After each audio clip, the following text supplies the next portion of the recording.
ጠላት ከሩቅ አይመጣም ይባላል። ወዳጅህን ግን ተጠራጠረው ማለት አይደለም ማለትም ነው። ምክንያቱም እንዴት መሰላችሁ? የኤርሚያስ አመልጋና የሳምሶን ሞላ ከ20 ዓመት በላይ የዘለቀው ወዳጅነት የሆነ ሰዓት ላይ ሺፍት ያደርግና እነዚህ ሁለት ሰዎች ጠላቶች ይሆናሉ። አሁን እዚህ ፓርት ላይ ልብ ብላችሁ እንድታደምጡኝ ይፈልጋለሁ። ኤርሚያስ አመልጋን የምናውቀው አገራችን ውስጥ ፈርቀዳጅ የሆኑ ቢዝነሶችን በመጀመር ነው። ዘመን ባንክ ብትሉ፣ ሃይላንድ ውሃ ብትሉ እሱ ራሱ ነበር የጀመራቸው።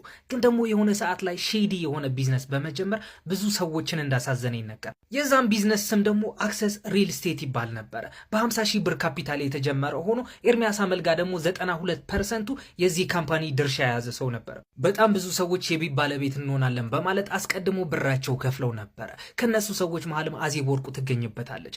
1.5 ሚሊዮን ብር በመክፈል ሜጋ ህንፃ ጀርባ በሚገኝ የአክሰስ ሪል ስቴት መሬት ላይ በሚሰራው ቤት የአፓርታማ ባለቤት ለመሆን ነበረ እቅዷ። በወቅቱም አዜብ ወርቁ ብቻ ሳትሆን ሳምሶን ሞላም 350 ሺህ ብር በመክፈል ወዳጄ በሚያሰራው ሪል ስቴትማ የቤት ባለቤት ሆናለሁ ብሎ ነበረ። እነዚህ ሁለት ሰዎች የሚተዋወቁት ኤርሚያስ ውጭ ሀገር እያለ ነበረ። በዛን ሰዓት ኤርሚያስ ለታሸገ ውሃው ማስታወቂያ ለማሰራት ሲል ወደ ሀገር ቤት ሲደውል ከሳምሶን ሞላ ጋር ይገናኛል። ሳምሶንም በዛን ሰዓት ተቀጥሮ በሚሰራበት የማስታወቂያ ድርጅት ውስጥ በመሆን የኤርሚያስ አመልጋ ማስታወቂያዎችን ራሱ ይሰራቸው ነበር። በዛን ሰዓት ሳምሶን ተቀጥሮ ከሚሰራበት የማስታወቂያ ድርጅት ይለቅና ኤርሚያስ ጋር ይደውላል። ይኸውልህ ኤርሚ፣ ስራው ለእኔ ብትሰጠኝ እኔ አሪፍ አድርጌ እሰራዋለሁ። ከዚህ በፊትም እኮ እኔ ነበርኩ መሰራው። ኤርሚያስም ድሮ ወደሚሰራበት የነበረውን ድርጅቱ ጋር በመደወል ስራውን ስጠኝ እያለኝ ነው። ልስጠው? ድርጅቶቹም ችግር የለውም ይውሰደው።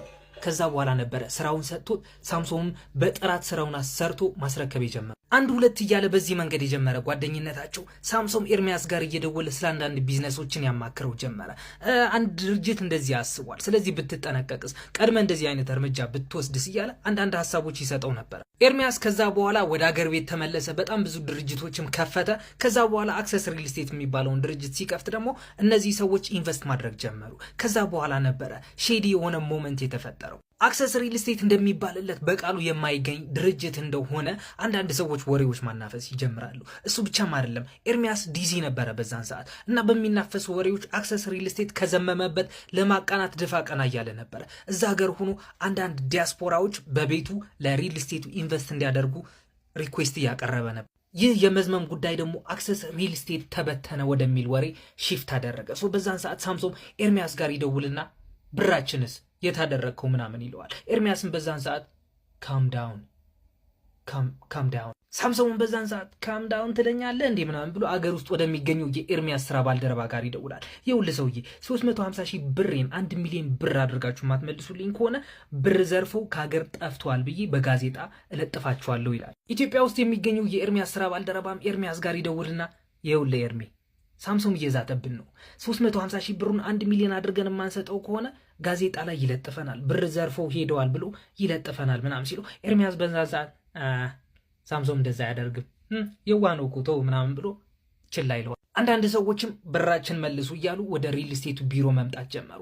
እናም ደግሞ አክሰስ ሪል ስቴት በዛን ሰዓት ኢናፍ ባላንስ የሌለው ቼክ እየጻፈ ለሰዎቹን መስጠት ጀመረ። ሰዎቹ ይህንን ነገር ቼክ ሲያደርጉ ኤርሚያስ እንከሳለን ይሉታል። እናም የቅሌት ቅዳሜ ትመጣለች። አገሩን ጉድ የሚያስብል ኢንፎርሜሽን በጋዜጣ ታትሞ ይወጣል። እሱም ሳምሶን ያደረገው ነገር ነበረ።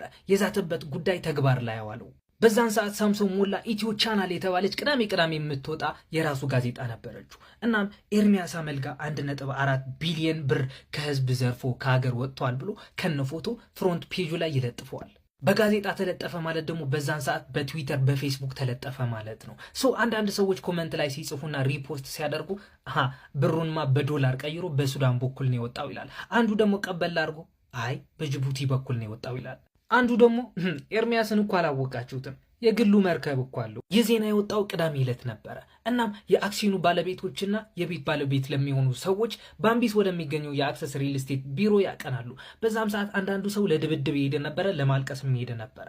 እናም ሰራተኞቹ ምንም ነገር ማድረግ አልቻሉም። ስለዚህ ሰዎቹ እዚህ ቢሮ እናድራታለን በማለት ይፎክራሉ።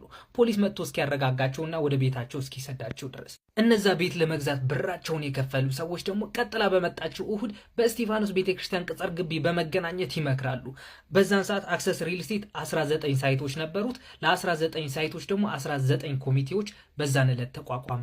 እናም እነዛ ኮሚቴዎች የአክሰስ ሪል ስቴት ምክትል ስራ አስኪያጅ ለነበረው ሰው ጠርተው አክሰስ ሪል ስቴት ያለው ሀብትና ያሉትን መሬቶች እንዲያስመዘግባቸው ያደርጋሉ። ግን በዛን ሰዓት ደግሞ የሚያስደስት ነገር አልተሰማም። ምክንያቱም በአክሰስ ሪል ስቴት የተመዘገቡ መሬቶችና ባንክ አካውንቶች ጉድ የሚያስብል ነገር ነበር ያዙ። በሪል ስቴቱ ባንክ አካውንት ውስጥ ያለው ብር 129 ብር ብቻ ሆኖ ተገኘ። ስለዚህ አንዳንድ ሰዎች አስዩም እንዳደረጉት ኤርሚያስ አመልጋ ከህዝብ የሰበሰበው 1.4 ቢሊዮን ብር በሻንጣ ሰብስቦ ጠፍቷል የሚለውን ነገር በደንብ የሚያጠናክር ሆኖ ተገኘ። በአዲስ አበባ ውስጥ 42 መሬቶች እንዳሉት ይናገር የነበረውን አክሰስ ሪል ስቴት ግን በዛን ሰዓት ሲጣራ ጉዳዩ በስሙ የተመዘገቡት በጣም ጥቂት መሬቶች ብቻ ነበሩ። ሌሎች መሬቶች ደግሞ በሌሎች ባለሀብቶች ስም የተመዘገቡ ነበሩ። ግን ኤርሚያስ አመልጋ በዛን ሰዓት እንዳለው ከሆነ አክሰስ ሪል ስቴት መሬቱን ያገኘባቸው 3 መንገዶች ነበሩ ይላል። በአንደኛ ደረጃ የሚጠቅሰው ምክንያት መሬት በሊዝ ወስደው አብረው ለመስራትና አብረው ለማልማት በባለ ሀብቶች ስም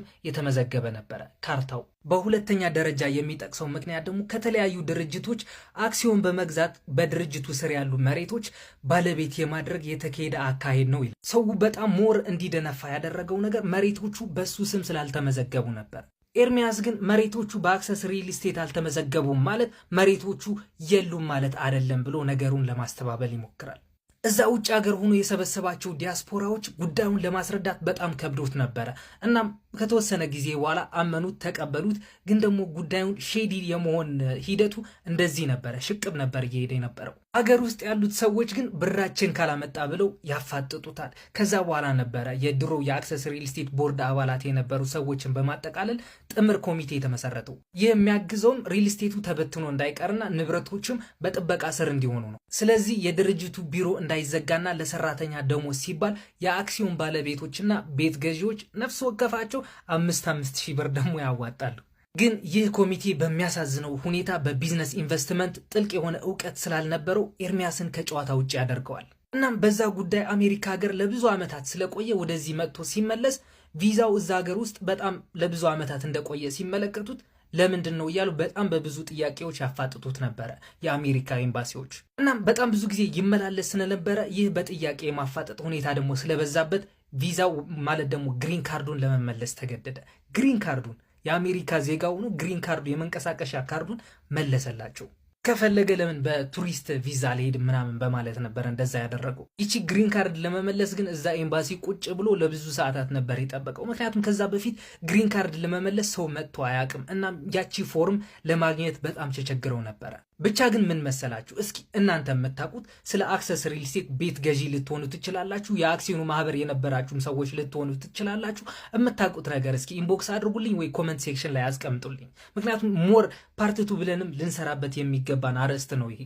እናም እስካሁን የለፈለፍኩትን ነገር ከተመቻችሁ ኦፍኮርስ ይመቻችኋል፣ ባዮ ላይ ያስቀመጥኩላችሁን ሊንክ ጋር በመግባት ሰብስክራይብ አድርጉልኝ። ይህንን ቪዲዮ ላይክ ማለት እንዳረሱ፣ ፕላስ ምልክቷን መጫን እንዳረሱ።